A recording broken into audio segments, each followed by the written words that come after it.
How to fix Telegram login problem. Hello guys, so all what you want to do is very simple actually. Just go to the settings in your phone, go to the apps manager. When you open the apps manager now, all what you want to do is very simple. On this page you're gonna find all the apps as you can see. Scroll until you find Telegram and then click on it like that.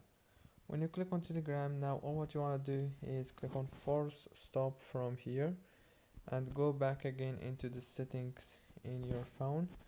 Open the wireless add networks, and when you open the wireless add networks now, all what you want to do is just enable the airplane mode for 1 minute, exactly 1 minute, and after that disable it.